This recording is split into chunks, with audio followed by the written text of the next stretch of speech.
Let's see, Mike, Connecticut, you're on the Wilkow majority. Hello. Yeah, I just think it seems like you don't really have a clue as to how the laws actually work in the state.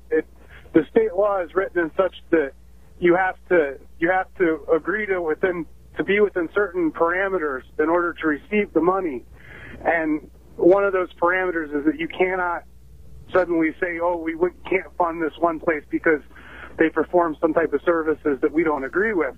That's not. No, what I was saying is that Planned Parenthood is not entitled to taxpayer money. No, and a judge does not have the authority to make funding allocation decisions for the legislature. That is not an authority of the court. It is within the authority of the courts if they're going to allow funding for other facilities. They have to allow funding for this facility. It's a matter of whether or not they're following the code of the law itself. And by making the decision to cut funding for Planned Parenthood, they eliminated that. Now, whose law are you citing here, state or federal? I'm talking about your state laws. In order to accept the federal funding for medical providers, for Medicaid, you have to be willing to actually perform certain amounts of procedures. And but I thought there was no federal funding for abortion. Other procedures cannot. Well, that's nonsense, sir. That's a game of opportunity cost. Okay, if they are, it's not like, well, this pile of money over here is for pap smears, and this pile of money over here is for abortions. It's all one big pile of money going to an abortion provider, sir. It's not like hold on a second. It's not like they're getting a pallet of cash with little tags on it that says this dollar goes here and that dollar goes here. When you put money into Planned Parenthood, you are supporting their abortion efforts. Putting money into Planned Parenthood, you're actually putting money in to support all sorts of different things. One of the major functions. That's not what I'm getting at, sir. They cannot in any way, shape, or form make the case that they are separating that money. They can't.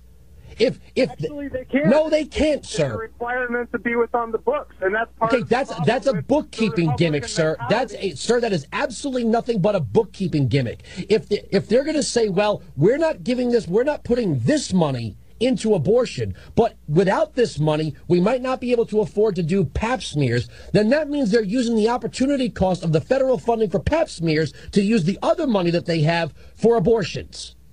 No, that's exactly how it works, sir. To Planned Parenthood, they cut funding to everything across the board, stating that it's just for abortions that they're cutting the funding for. Planned Parenthood doesn't just do abortions. I know this, sir. What I'm saying is it's a game of opportunity cost. They're not having to address opportunity cost because of the federal sum. If they had $100,000, okay, in their bank account, and they said, well, we can only do these 5 things with $100,000, but if we had $200,000, we could do these other 5 things. That means that the opportunity cost is being addressed by the subsidy from the federal government and the state government, for that matter. The point is that they cut all funding to Planned Parenthood because they're stating that the funding is being used for abortions. Because it is for abortion. This little for abortion. They're trying to eliminate. Thank you very much for the call. He's just going round and round and round. If you could only afford to provide 4 or 5 services with the money that you can raise on your own, okay, and then the government gives you more money, and now you can provide more services. Maybe on paper, you've made it look like, well, this money goes here and that money goes here. But if you don't have to address the opportunity, if you don't have to limit your activities based on your own private funding, in other words, if the government gives you money to do other things, that's money. Well, we were only able to do pap smears and give out condoms and have prenatal screenings with this amount of money.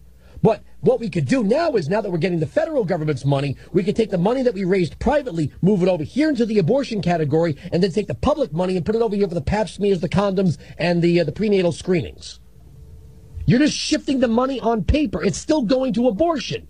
If they can't afford the abortions without the government subsidizing the pap smears, then that's the opportunity cost.